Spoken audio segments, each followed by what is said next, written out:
Going on, everyone? JohnMatrix here. So, coming at you here again today with another Warhammer 40k reaction video. This one was requested by one of my YouTube members. So, this is a video by the Scholar's Lore going over the Necron Dynasties 40k lore. So, as with all these reaction videos, the link to this video and to the channel here, the Scholar's Lore channel, is going to be down below in the description. So go over there, check out their stuff, and give them a like and a sub and all that kind of stuff if you enjoy their content. So for now, though, let's get into this video about the Necron Dynasties. The Necrons are an ancient and mysterious race of robotic constructs who have only recently awoken from their eons of slumber. So I guess, actually, as I'm starting this, I should go over a little bit of what I know about the Necrons. I mean, I guess I know the overall picture of the Necrons. You know, they were an alien race called the Necron tier that were, you know, on their home world was some kind of like radioactive planet. So they're always kind of like a sickly kind of disease-ridden species. And they found the old ones, an ancient, you know, the race, or potentially the first race of beings in the planet, or in the universe, that went around and seeding life to various things, and they asked them for help with their situation, and the old ones didn't want to get involved, and that started a giant war. And then they found another ancient, you know, cosmic, you know, godlike species called the Catan. They helped them fight against the old ones. The old ones then created the Eldar and the Orcs during that war to help fight against the Necrons and the Catan. But the Catan essentially turned the Necron tier into the Necrons themselves. There was some kind of material that the Necrons used, and they constructed these, you know, Egyptian Terminator-esque bodies, and I guess implanted their consciousness into these bodies. But in doing so, the Catan took their souls away and devoured them. So there are these. That's essentially what the Necrons, I guess, are right now, and what I know of the Necrons overall. Beyond that, I don't really know if there's any kind of sub-factions of Necrons, what the various dynasties of the Necrons are, anything about some of the earlier wars, what really their goals or wants are, what they're trying to go for, other than, I guess, you know, being the rulers of galaxy. So, all right, with that said, let's get back here to the video now. Who have only recently awoken from their eons of slumber. Right, they took a nap, and are setting forth to reclaim the stars and reforge their celestial empire. They were once beings of flesh and bone until around 60 million Terran years ago, where they undertook what was known as the biotransference, in which they obtained new bodies of necrodermis, a living metal which bestowed upon them the gift of immortality at the cost of their very souls. In order to best preserve their species, the Necrons entered into a great slumber, where they retreated into the hearts of their tomb worlds and placed themselves into an extended period of hibernation. This was planned so that once the galaxy had become placid and weak, that the Necrons could emerge and reclaim their galactic holdings with little opposition. Even before the biotransference, the Necron tier were a highly regimented civilization, which based itself upon strict rules of governance and due process. It was organized in a hierarchical system, where the high nobles would control and direct their subordinates with absolute authority. This dynastic system has only become more ingrained within the remaining psyche of the Necrons since they were entombed within their new frame. So, kind of interrupting or pausing here, but from what I understand of the Necrons, because they don't have their souls anymore, like there's only like a few actual Necrons that have, I guess, personalities. I don't know if that's the right thing to say, right phrasing. But I think that's the case, right? There's only a couple of like higher level Necron, you know, leaders that have any kind of personality or will. Am I wrong about that?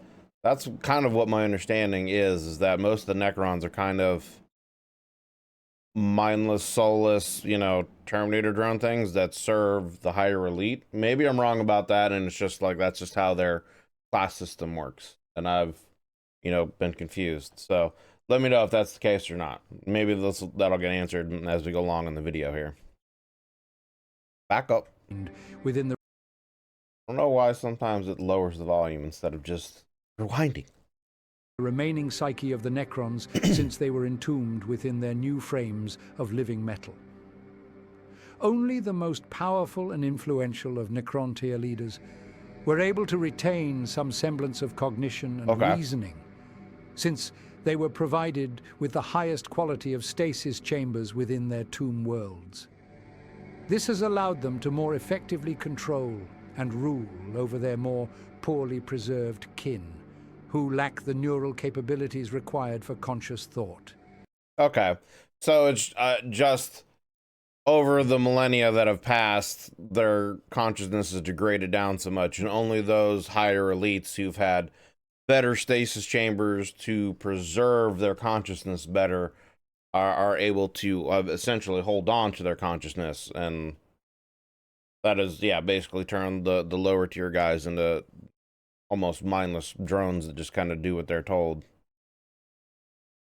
Another one of those 40k ironies, you know, they traded their you know, mortal flesh bodies for these necrodermis bodies, and they've essentially given up their identity, free will, and consciousness for, you know, immortality and not having to deal with the things they had to deal with before with disease and other issues. So another one of those 40k ironies, man. This universe is filled with them.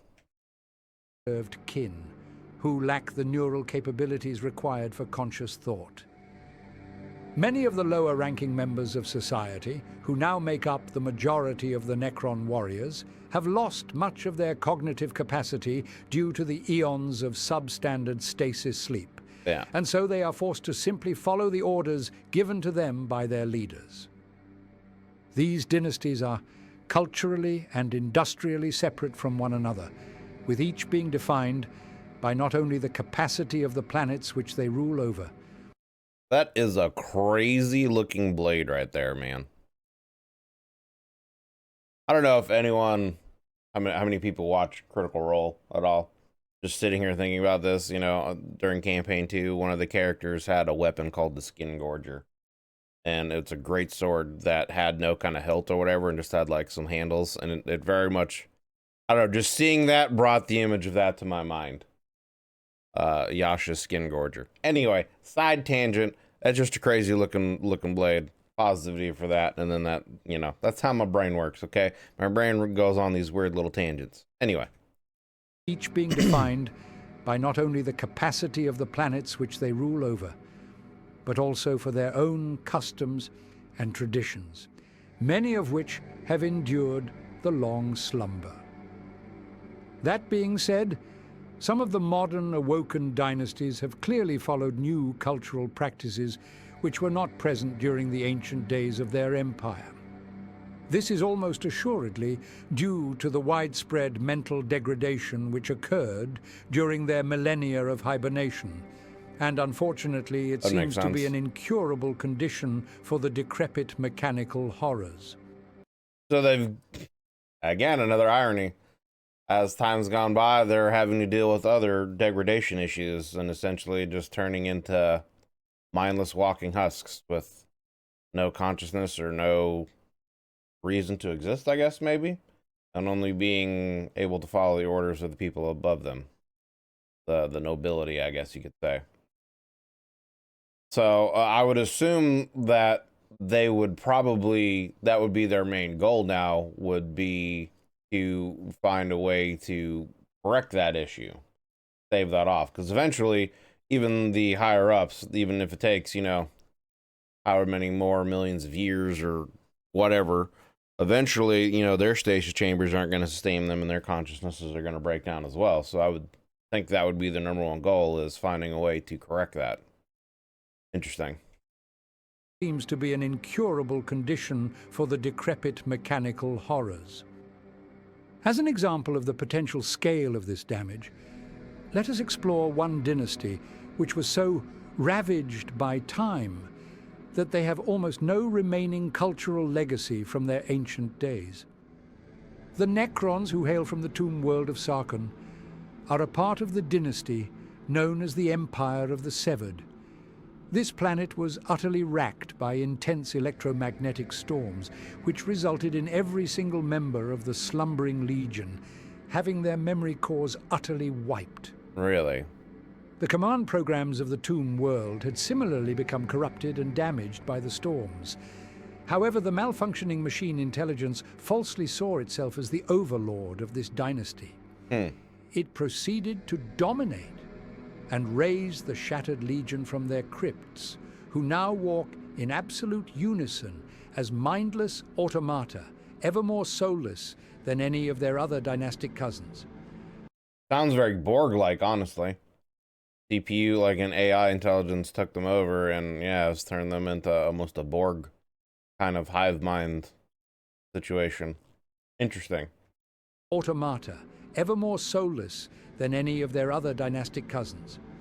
The haunted legions, controlled by this rogue and corrupted control program, have since invaded several other tomb worlds, where they are known to deploy huge swarms of mind-shackled scarabs to pull other Necron forces into their sway of lobotomized servitude. So almost kind of like an invasion of the body snatchers, I guess, kind of situation. So they've got this, I don't know if it's specific to this one dynasty faction or whatever, but they've developed some kind of technology that allows it to attach itself to other Necrons and overwrite their programming so that this, you know, Necron AI can take them over. That's pretty interesting, man. It is. It's kind of very Borg-like. They're just being assimilated into this hive mind. That's crazy. Necron forces into their sway of lobotomized servitude. There's no recourse for this corrupted dynasty. Their old memories and practices have been wiped from existence, and whatever colorful and unique history they once possessed has been destroyed and overwritten, making them little more than hulking and zombified mechanical warriors. Yeah, I would think from the perspective of any other Necrons that have their own, you know, consciousness or whatever, the only thing that would really be able to be done is you either wipe them out or you purge that, you know, AI code or whatever that's overwritten them, and they're still just going to be mindless husks. I mean, at least they would serve you and potentially your goals and ideas of what you're trying to work through for the, you know, your Necron dynasty, but there's no, like, real saving them. That's pretty nuts. Making them little. Even these immortal, you know, super hyper technologically advanced creatures are just, yeah, that's more of the ironies of 40K that I just find so interesting. History they once possessed has been destroyed and overwritten, making them little more than hulking and zombified mechanical warriors. I shall now speak of the hierarchy of the Necron houses. Each of the dynasties is headed by a noble pharaoh who holds absolute dominion over their vast, star-spanning realm. These figures were patricians of the highest order during their bygone imperial days, and so it is of no wonder that they were provided with the finest of stasis chambers to slumber within during their long sleep. As a result of this, they have retained the full range of their cerebral abilities, and so they will gladly take up the crown once more to bring new glories to their dynasty. Okay. So some of them don't have that issue of their stasis is being, you know, thrown out of whack, and they've been able to retain themselves better. Okay. I wonder how that would work then, I guess, in the hierarchical situation of dynasty over dynasty. I would assume there's infighting, you know, even amongst the Necrons, and they would probably see themselves as, you know, higher up than these other mindless drone husks. So that would obviously cause some issues. I don't know. That's pretty interesting that it's not something that is happening across the board to everyone. And I mean, I guess that makes sense that some people would just, they might have better technology, their worlds might be safer from you know, cosmic kinds of radiation or anything like that that could cause issues and disrupt their stasis, you know, sleep pods, whatever. And yeah, that actually does make sense. It's just some would probably be better off than others. So interesting. Up the crown once more to bring new glories to their dynasty. These imposing figures will rule from the central crown worlds of their domain, where they will assess the state of their celestial holdings before planning and launching new campaigns of conquest. Something about the Necron architecture to me too, I just find interesting. These, you know, multi-pyramidal shapes and just, I don't know, the structures and the lighting, and I think most of it's made out of that I don't know if it is made out of that black stone or what, I don't know. But just the Necron architecture and other things I just always find interesting too. Something else I really like about the Necrons. Before planning and launching new campaigns of conquest. Most often, a Pharaon will attempt to reclaim any and all territories which were lost to the younger species of the galaxy during their hibernation. And it will surely be a bloody day of reckoning to any who find their homes on an old dynastic tomb world. All subservient Necron forces will follow the wills and directives of their noble Pharaon. And since this dynastic hierarchy is so deeply ingrained within their kind, Pharaons of other dynasties will also be treated and looked upon with the same respect and reverence, so long as it does not interfere with the wishes of their own dynastic ruler. Makes sense. In some circumstances, a dynasty may be particularly large, with such a wide stellar realm that it requires the guiding hand of several Pharaons to effectively control.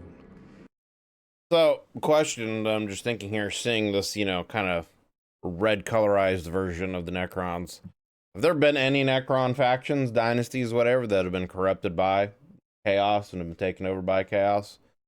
I would think because of their technology and the Blackstone stuff and their ability, they don't have a connection to the warp like other species do, and they have technologies that allow them to manipulate the warp, but they can't themselves actually tap into the warp. You know, they don't have any psychers and stuff like that, to my understanding. So I would think that would make them at least pretty resistant to it, but I don't know if they would ever be like 100% like uncorruptible. Like if they did something and opened a warp portal to, you know, the legions of chaos to start flooding in, you know, if they're just immune to any kind of corruption because of their non-psyker abilities or whatever. Like I don't know how the Necrons programming and all those things work, you know, their consciousness, how it's fortified against the agents of chaos with their advanced, you know, necrodermis bodies. And, you know, I don't know, I just don't know how that works with their consciousness and chaos. So I'm just curious how, you know, if there are any Necrons that have been corrupted by chaos and how that works, and if not. It requires the guiding hand of several Pharaons to effectively control. This is most notably the case with the Szarekhan dynasty, which boasts at least 2 Pharaons who originally ruled over their own lesser dynasties before being swayed and absorbed by the Szarekhan. Though they still retain their noble titles, they are ultimately subservient to the silent king Sautekh, who appears to hold an iron grip over his new playthings. In the ancient... So is Szarekh, is he kind of like the main like Necron guy that I guess is in control of the most powerful section dynasty, whatever, of the Necrons? Is he kind of the guy that's like the main overall leader or whatever? Hold an iron grip over his new playthings. In the ancient days of the Necron Empire, his dynasty and the rest of the Necrontyre was controlled by a triumvirate of 2 lords who would answer to the individual nominated to act as the Silent King. This council, known as the Triarch, would issue commands and edicts to the Necrontyr, effectively directing the entire empire throughout its fateful history. Interesting. With that in mind, perhaps the reason the Silent King has chosen to foster these lesser pharaons is that he wishes to return to this bygone tradition, right, and potentially restore the Triarch to its old glory. It's interesting.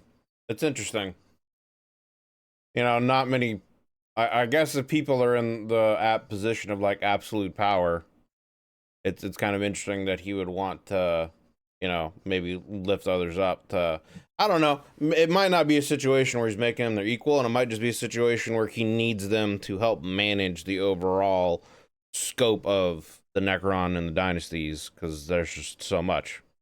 So he's just, you know, giving them a certain amount of authority, but still keeping, you know, like you said, an iron grip over them. Interesting.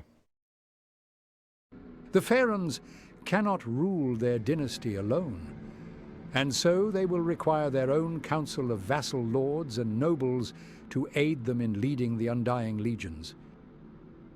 The first to mention would be the Overlords, who have been graced with leadership over an entire tomb world, so long as their glory is fed back to the dynastic head. As I previously mentioned, this structure of leadership is incredibly entrenched within the Necrons, so much so that if the forces of several dynasties come together for a single conflict, then they will quickly fall in line behind the most senior and high-ranking member of whichever dynasty is present.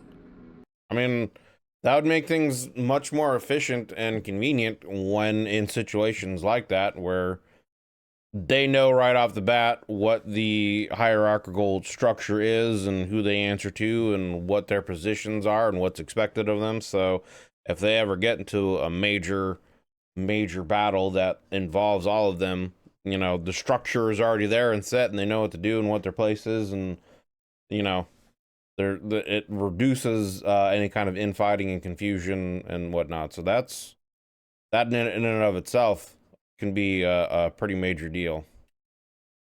Most senior and high-ranking member of whichever dynasty is present. This allows them to quickly coordinate and combine themselves into a large and unified army. Further below the rankings of Overlord would be that of the Lords. These archaic vestiges of nobility may also be granted the honor of controlling a tomb world. However, it is doubtful that they would be given dominion over a prized crown world, since the needs of the overlords will always come before them. Right.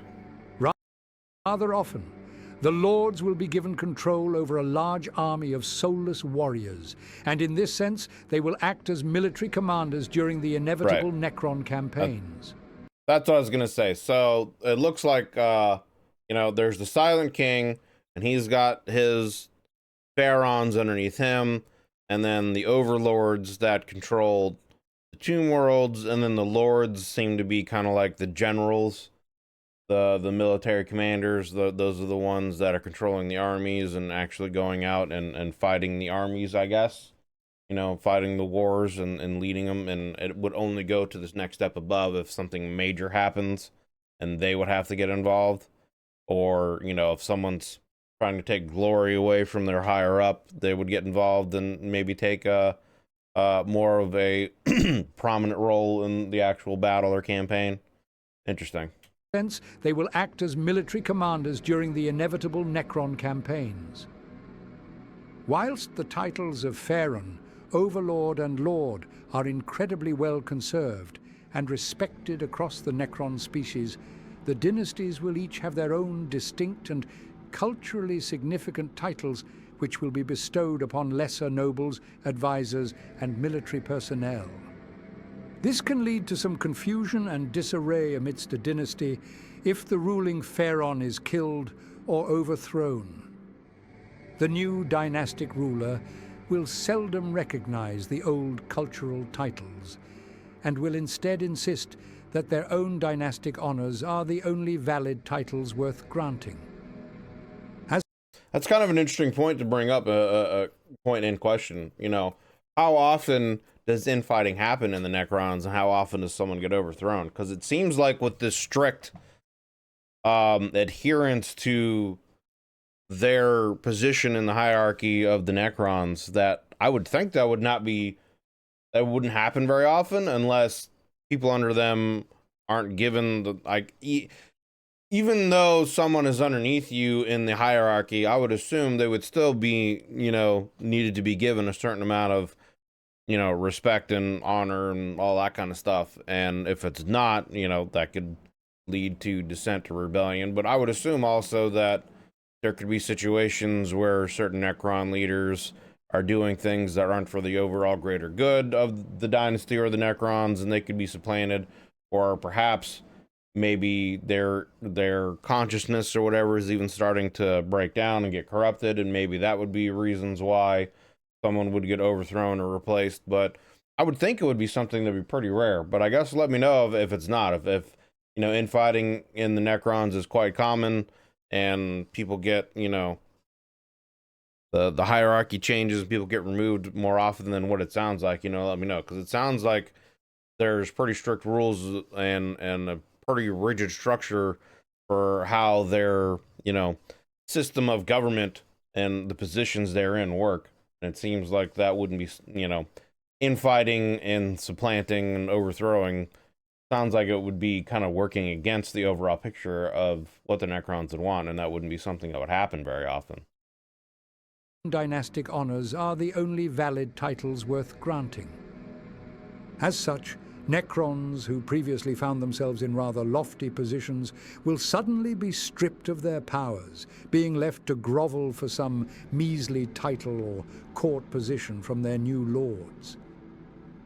This brings us to an important point, which is that every single Necron who once held a position of nobility in the old empire will see themselves as being utterly deserving of power, right, regardless of where they fit within the greater hierarchy of their okay. people.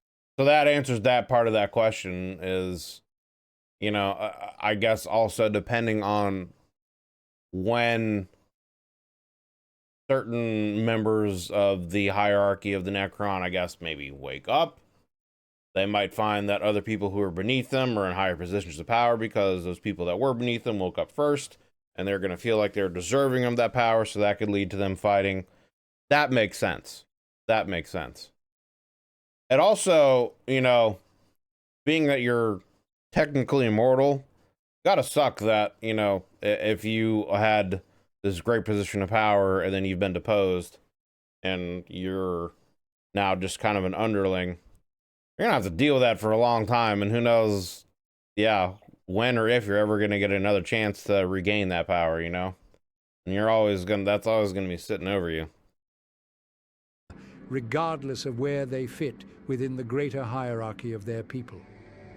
Because of this, the nobles will each keep a group of trusted advisors as their own personal council, and these members will advise them in matters of statecraft, war, or diplomacy. Okay. Those within the council will hold rather exotic and lofty titles such as High Judicator or Prime Magister. Though this swells their neural centers with pride and honor, we must remember that these titles will likely not be recognized or respected by the members of other dynasties. Despite this, the prideful and ostentatious Necrons still understand that their perceived strength is all that matters, and so being able to claim that you have an advisory council is far better than to have no court at all. The noble members of a Necron tomb will each have their own royal legion of warriors to call upon.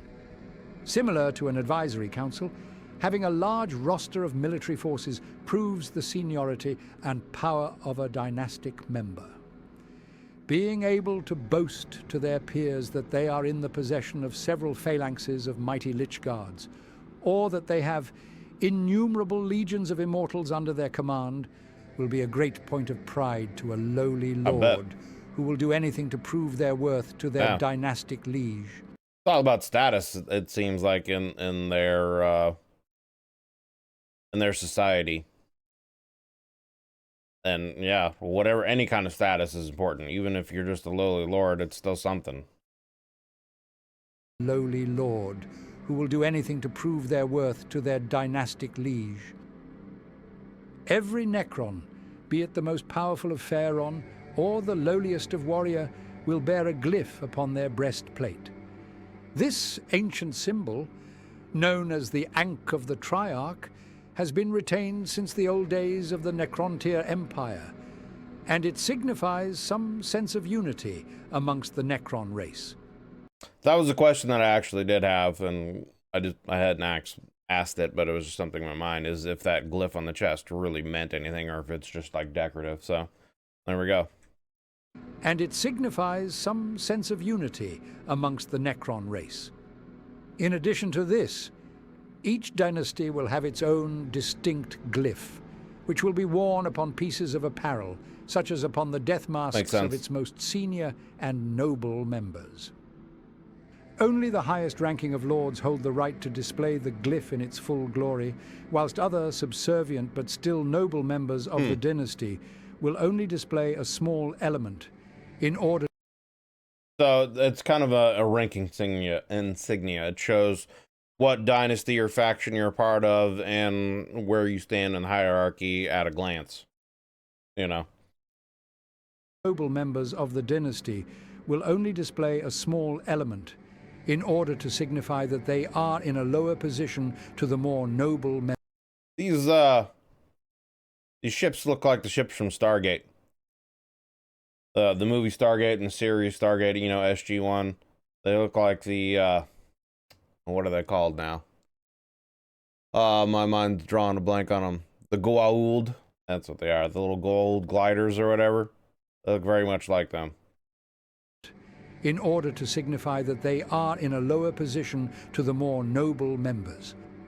Some arrogant Necrons will display their dynastic glyphs upon their breastplates instead of the Ankh of the Triarch, perhaps symbolizing that they see their own dynastic glory as being of more importance to that of the greater Necron Empire. The noble arrogance of the Necron rulers means that the common soldiers of a dynasty will not be permitted to display any part of their glyph. They are seen as interchangeable fodder to the lords, who are unworthy of being directly associated with the titled aristocracy of Necron society. Instead, the necrodermis body of these troops may be tinted or patterned with the colors and heraldry of the old dynasty, displaying their allegiance, but keeping them separate from the patricians. Prior to the war in heaven and the biotransference, there were untold thousands of distinct dynastic lines. However, over time, many of these have been lost. They may have been erased due to the long slumber having damaged the memory banks of the dynastic members. Or the entire dynasty may have simply been wiped out through conflict. Now that the Necrons have awoken in their scattered state, none can be sure of exactly how many separate dynasties remain. But as more and more of the tomb worlds are activated, new dynastic lineages have appeared all throughout the galaxy. The following are two of the more notable dynasties which are at large today, and which have proven themselves to be of the utmost threat to the younger species, who are ignorant of the ancient and terrible force brought about by the Necrons. Firstly, we have the Szarekhan dynasty. Back in the days of the old Necrontyr civilization, its members were considered as perhaps the most influential and prestigious of all the nobles across their empire. For generations, the title of Silent King had been passed down through this dynasty, swelling its members with pride for having some association with such a lofty title. The last Necron to take up the mantle of Silent King goes by the name of Szarekh. It was by his ultimate decision for the Necrontyr to transcend their physical forms and undertake the biotransference, a decision which he believed would ultimately save his people. Nevertheless... Well, I mean, yeah, I would assume that's got like a twofold thing for him. It did, but it didn't. It saved them, but it also enslaved them. So, I don't know. I guess maybe they were, overall, I guess you could say overall it would be a win, just because they're in a much greater position than what they were. They don't have to deal with the old gods anymore. They've imprisoned the Catan and have made the Catan slaves. And, you know, they aren't having to deal with the frail, you know, disease-ridden bodies they had in the past. So overall, I guess, yeah, I would assume you could call that a W for them overall, even though, you know, they're a reawakening faction. They're not, I guess, in a position of power like they were before. They're still kind of trying to consolidate things overall and rebuild and, you know, reassert themselves in the universe. And I don't think the universe is in a state that they thought it were, or thought it was going to be. You know, with humanity and chaos the way it is, the Eldar are still around, and orcs and Tyranids. There's definitely a lot of threats out there still to them. So it's not like, you know, they're able to just go out there and just take over whatever they want to. And, you know, I feel like that was maybe the overall plan, but I would say overall, yeah, I guess the idea of them taking the body transference and being where they are now, probably overall a W compared to where they were before. Because who knows where they would be now, if they would even be a race that would still be around if they hadn't done that, you know what I mean? I think the combination of the Eldar, the Orcs, and the old ones, if they hadn't have done their body transference, they probably would have been wiped out by now. So that's just, you know, my assumption in out of everything that I've learned so far.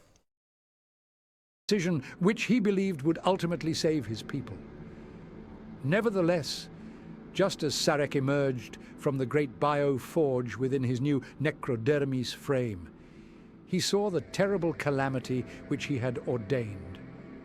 Though his body was far stronger and more durable than it once had been, he realized that this entire process had been a ploy from the Catan to feast upon not only their corporeal forms, but also to devour their souls. The new gnawing emptiness inside of Szarekh became utterly overwhelming, and his regrets over directing his species to undertake this decision was too great for him to bear. As such, whilst the rest of his mechanical kin entered into their long sleep, Szarekh instead chose to leave the galaxy in self-imposed exile. As a part of this exodus, he severed the command protocols which he once held over his empire, meaning that he would no longer be able to completely direct and dominate those he once called family. Interesting. With his departure, he was accompanied by several... Dude, that is a sick looking ship, man. Like, look at that thing. It looks massive too, but like that, just the architecture looks dope. The lighting, this looks like, I would assume this would be like some kind of command pyramid. You know, where maybe the command or maybe the overall like hierarchy structure would exist, and like I would assume this would be, you know, the penthouse would be where the head dude lives, and maybe, you know, the various levels of command underneath would go, you know, live on levels downward as it goes down the command chain. But this looks dope, man. Stuff's so sick. With his departure, he was accompanied by several immense legions of Necrons frozen in stasis aboard his fleet. This penitent mission was not purely aimless, however. He ultimately hoped to find a method for reversing the biotransference somewhere outside of the galaxy, and with his newfound gift of immortality, he had all the time he needed to seek it out. I guess the question would be, though, is how would you reverse it if your soul's been destroyed? You know, if the soul's been eaten by these Catan, how would you do that? You know what I mean? Would it just be like a transference of consciousness into an organic body? You know? Or, yeah, how would that work? That I guess that would be the big question, is how would that work? Would they be able to siphon the souls of their, you know, species out of the Catan, being they've got the Catan held prisoner, and they've like split them into like pieces of themselves, you know what I mean? Would they be able to like siphon the souls out of them somehow, if that's possible, you know? Interesting. He had all the time he needed to seek it out. Whilst drifting through the void of intergalactic space, Szarekh encountered the Tyranids. The ever-devouring creatures quickly proved themselves to be of a dire threat to his plans. If they consumed all the biomass of his galaxy, then the biotransference could never be resolved, and they would forever be trapped within their soulless frames of metal. As such, he was imbued with a sense of protective duty, and hastily returned to the galaxy, setting out to awaken the tomb worlds of his dynasty and extinguish the threat of both the oncoming Tyranids, as well as to annihilate the upstart races who have encroached upon the Necron territory. With the Silent King at their head, many lesser dynasties have pledged their allegiance to the Sarekhans, but many more have chosen to rebel against Szarekh, for they still blame him for the terrible mechanical fate which has befallen their people. Understandable. Next, we have the Sautekh dynasty, likely considered to be one of the strongest dynasties to have awoken, perhaps shadowed only by the Szarekhan. A great many of their dynastic tomb worlds survived the Great Sleep, emerging relatively intact from the millions of years of rest. Upon emerging from their tombs, however, the noble lords quickly began to squabble over who should take the throne of Pharaon, after the previous incumbent had failed to survive the ravages of time. Like, I don't know, man, there's something about this architecture just looks so sick. I just like how all this stuff looks. I'd be curious just to know, like, what purpose do a lot of these places serve. I would assume that a lot of these are just like, you know, domiciles where they have their restoration chambers or whatever that they sit into, but like, yeah, you know, what do Necrons do for entertainment? You know what I mean? They go to the local pyramid for, you know, a nice little flick on a Saturday or something like that with the family. You know what I mean? To the previous incumbent had failed to survive the ravages of time. This quickly blossomed into a large-scale civil war, with many core worlds pledging themselves to aristocratic Necron leaders, or many more simply entering the fray themselves, hoping to emerge as the head of such a mighty dynastic force. Eventually, one of the lowly pretenders awoke the fabled figure known as Imotekh from his slumber. Imotekh. Interesting. He held the title. So, this very much sounds like a character from the fantasy Tomb Kings. From everything that I've seen so far, the Necrons are kind of a sci-fi version of the Tomb Kings with just kind of like a rewritten story situation. But excuse me. But like, yeah, I don't know. They're still like just pulling stuff, and there's certain like. Szarekh is the name of a character that sounds familiar from Tomb Kings, but I can't remember. But Imotekh and Imotekh, I think. Maybe I'm just thinking of the Mummy now, actually, that it's popping in my brain. Maybe I'm just getting, you know, the movie The Mummy, Imotekh and him. But I could swear that there's a character in the Tomb Kings and the Warhammer Fantasy with a similar name, but maybe I'm wrong, and maybe I'm just, my brain's crossing wires here. Fabled figure known as Imotekh from his slumber. He held the title of Nemesor, which signified him as a peerless commander of the Necron military forces, whose exploits had elevated him into the status of legend. Intimidating. As he emerged from stasis, he quickly saw the arrogant and weak-willed hubris of the lords around him, and scoffed at the notion that any one of them could possibly act as an effective Pharaon. Sensing an opportunity, Imotekh proceeded to muster an army of his own, all to claim the dynastic throne for himself. After a swift and terrible campaign against the rebellious nobles, Imotekh stood as the new Pharaon of the Sautekh. He took up a new title during this transfer of power, becoming known as the Storm Lord. Perhaps because when he and his armies advance across a battlefield, that they do so under the cover of a great and terrible storm. These great clouds crackle and break with arcs of blinding emerald lightning, which will devastate any who foolishly find themselves beneath the shadow of the tempest. With Imotekh at its head, the Sautekh dynasty has emerged as one of the most powerful and well-unified areas of Necron-controlled space across the galaxy. It has been so successful in its military operations that many Imperial forces assumed that all other Necron dynasties were simply minor offshoots from the Sautekh, and that the entire species was led by Imotekh himself. Their expansion has been incredibly aggressive, partly due to Imotech's legendary tactical ability, where it is rumored that he has never been bested on the field of battle. Wow. He leads vast phalanxes of Necron warriors, with himself at the head of the Undying Legions, where he exploits the sheer terror of their presence to great effect. Partly as a tactical play and partly as an arrogant message, he has routinely been known to challenge enemy commanders to single combat in front of their combined forces. Talk about a Gigachad, man. Goddamn. Not only is he a ruthless leader, but he's actually, like, you know, a good warrior and challenges people to straight up duels in front of both sides. God damn. Gigachad, brother. That's what I'm talking about.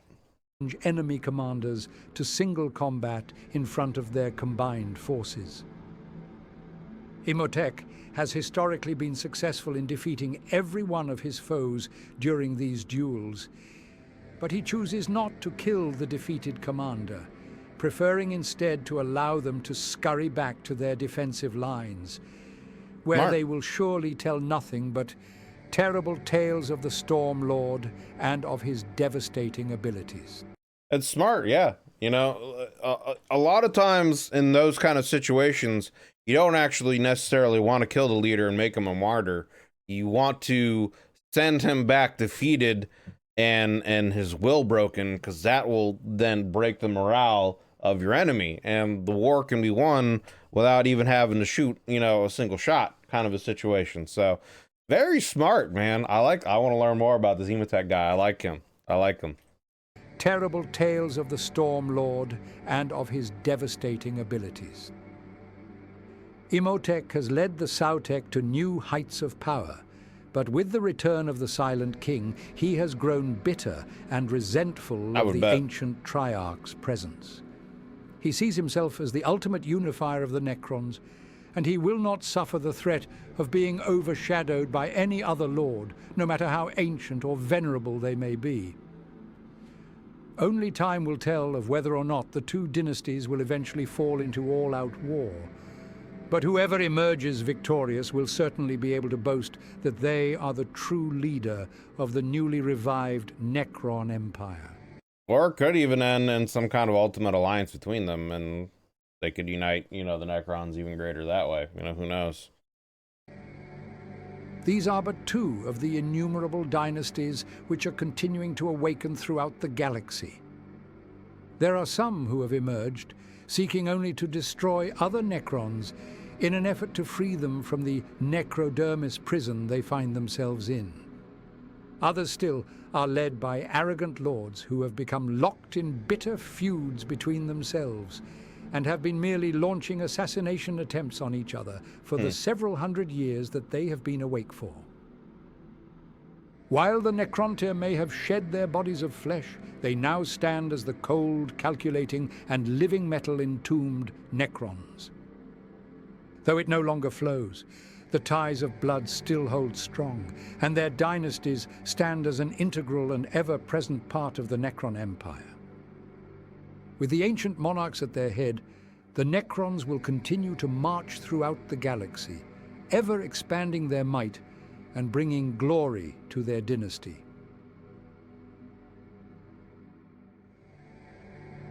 That was a dope video.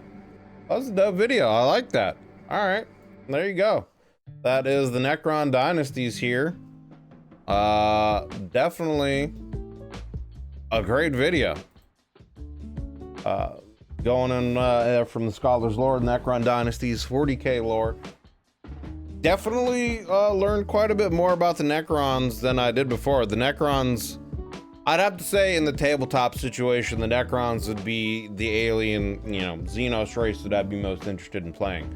But very interesting to learn more about their overall lore and society and how things work. You know, I knew about their overall origins with them being the Necron tier and their war in heaven, and you know, that was like the first great war that happened, and how they came to be the Necrons and all that kind of stuff. But very interesting going into the hierarchical structure and you know, how things work and their chain of command, and the fact that they aren't really a united race. There's, you know, I guess their dynasties would be considered their sub-factions, and overall there's really just kind of two main dynasties that are vying for power, and then everyone else underneath them kind of seems like more lesser dynasties or factions that are still just kind of waking up and haven't been potentially brought into the fold yet.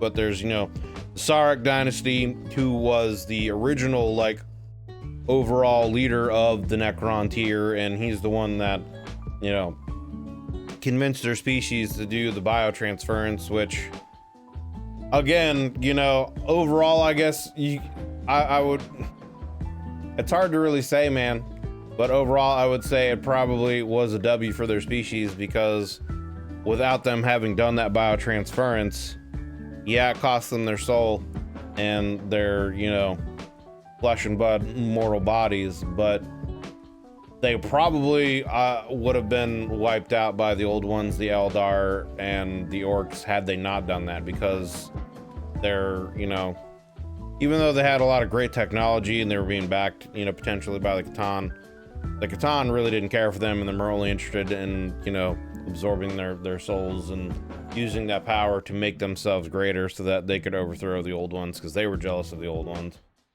You know, from my understanding, that's really the only thing they cared about. But, you know, they're the strength and the abilities they gain from going through the biotransference, and their essential immortality and ability to like regenerate and repair themselves, I think is what probably allowed them to stay in the fight, and potentially, you know, that's what kept them alive. I feel like this is just my opinion from what I've learned so far. Maybe I'm wrong, but from everything that I've learned so far, it sounds like that's kind of like the thing that was their saving grace, and they were kind of on the verge of being a dying race beforehand. So anyway, but yeah, just very interesting. You know, Szarekh is the one that, you know, got everyone to do the body transference, and obviously he's racked with guilt, and the you know, he put himself in a imposed exile to try to find an answer or a solution to the problem, only to run into the Tyranids, which, you know, made him come back to try to defend his people, because Tyranids take over everything and, you know, eat everything. Then there's not going to be anything left for the Necrons to do. They won't be able to, you know, potentially find a solution to their issue of their biotransference and potentially get their immortal bodies back, which again, you know, it brings up the question of how would they do that? If their souls have been consumed, what is there really to go back to? You know, would they even be able to accomplish that? Would it just be a transference of consciousness into a flesh and blood body again? Or how would they, you know, regain their souls, if that's what they're looking for, if that's what they need? Would it just be something, you know, would they be able to even like cipher that out of the Catan that they've got in prison, if that's even possible, kind of a situation?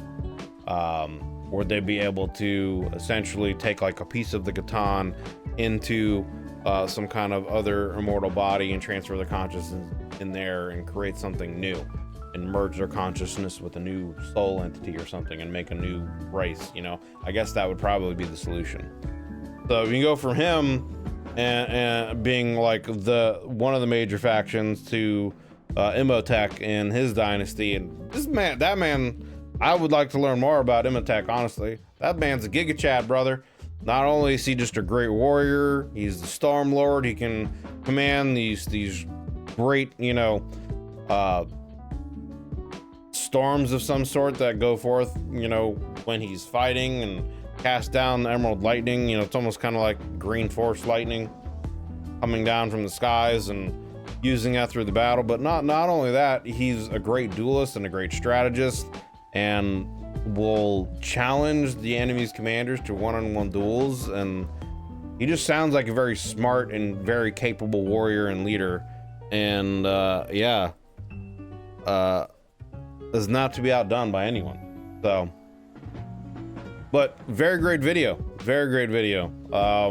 Again, Scholar's lore, the Necron Dynasties 40k lore. I will have the link to the original video and to the Scholar's Lore channel down below in the description. You should absolutely go check out this channel and check out their stuff. He's got a Patreon, so go check him out. Really greatly appreciate the video. Great video with great information. But that's gonna do it for me for this video, guys. I appreciate you guys hanging out and chilling. If you enjoyed the video, consider leaving a like and a sub. I would greatly appreciate it. And yeah, thanks for hanging out. Thanks for checking out the videos. You know, the support on the channel has been insane, and I'm greatly appreciative for all of you guys and all the support and love. So thank you guys very much. Hope you're having a wonderful day whenever you watch this, and I'll see you guys in the next one. Have a good one, everybody.